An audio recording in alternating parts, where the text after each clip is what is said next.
Hey guys, how's it going? Michael Troy here. Today we're looking at Nocturnals, The Sinister Path, issue 1 of 4 by the amazing Dan Brereton. Such a beautiful, gorgeous book. Cannot wait to share it with you. Subscribe to my channel if you haven't already. Hit that like button and let's get right into it. There are so many great comebacks this week. Powers 25, issue 1. Got a review for that out there.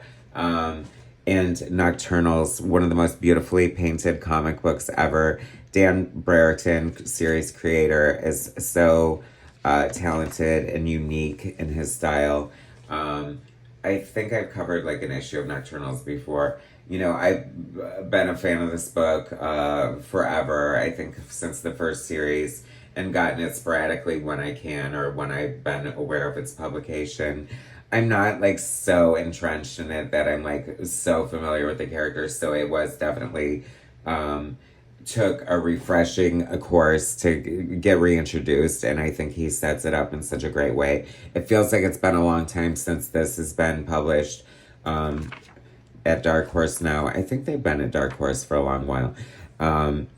Recently had the omnibus, very affordable, and highly recommended if you guys see it out in the wild or whatever.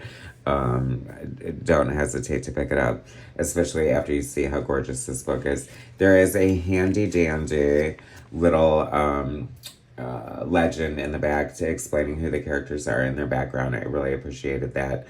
It helped fill in the blanks, even though you could kind of figure it out. We start with this starfish, sort of mermaid character, talking to this character, raccoon, and they are just, I love it. Like, look how beautiful the style is. You know, it's painted comics. It's realistic-ish, but it's not hyper-realistic like an Alex Ross kind of style, because it's also very stylistic. His characters are so, it's very spooky world, very like dark, you know, Halloween town kind of vibe. And but everyone is absolutely gorgeous. They all look like supermodels. They're so beautiful. And I kind of love the aesthetic. We are in a created universe through the eyes of Daniel Brereton, and it is just gorgeous. Oh, I also wanted to point out, written and illustrated by Dan Brereton, lettered by Lois Buhalis. I was so excited to see Lois Buhalis lettering. Such an amazing lettering legend.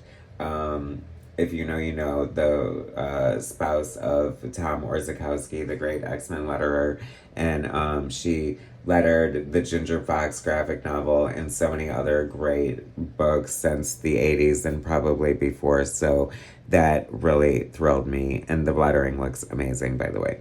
So I just had to say that. So there is like a new mission going on and sort of like a reason to get the band back together in a way. I kind of like it. You know, it has the vibes of like, you know, Giant Size X-Men, the team gathering kind of situation of a first issue. And I've always enjoyed that in a sort of superhero team book, which this definitely has that kind of vibe for me. But they're kind of family too. This is Halloween Girl, such a great name. Her name's Eve, and she's the daughter of Doc Horror. Doc Horror, Evening, Gunwitch, Polychrome, Starfish, Raccoon, and Fire Lion. I mean, such great characters. So she sees spirits, she sees dead people.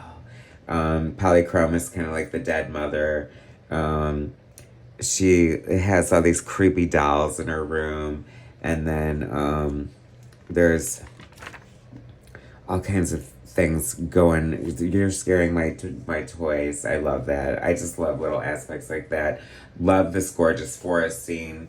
It's very natural. I like was reminding me of ElfQuest in a kind of way. I don't know. I love a fox. I loved drawing foxes when I was younger. I don't know why, but I even had a character that was like based on a fox. I need to revisit that for sure. This character is so cool. I love him and his like motorcycle jacket here. And they're talking about this girl in the tree. She's like quoting Edgar Allan Poe, and it's all very creepy and spooky and apropos, pun intended. And he's like saying what a downer like Edgar Allan Poe is, and I kind of just thought that was hilarious. And so we get Doc Horror meeting up with this guy, and there's this like uh recluse who like recently died, and he was holding this book that had all this information. I don't know, this is kind of now that I think of it. So it's all this information, like the dirt on people, and whoever controls this book holds the power of everything. Interesting. So they want to get a hold of this book because they want to have control of everything. Doc Horror, his silent sidekick, Gun Witch. Every team book has like the bad AF mofo that just looks cool and is like so cool and is like undeniably like the I don't know, the cool character of the book, and Gun Witch is for sure that on this team. I would love to see this in a movie. It would be, if they did it right, it would be so good, don't you think?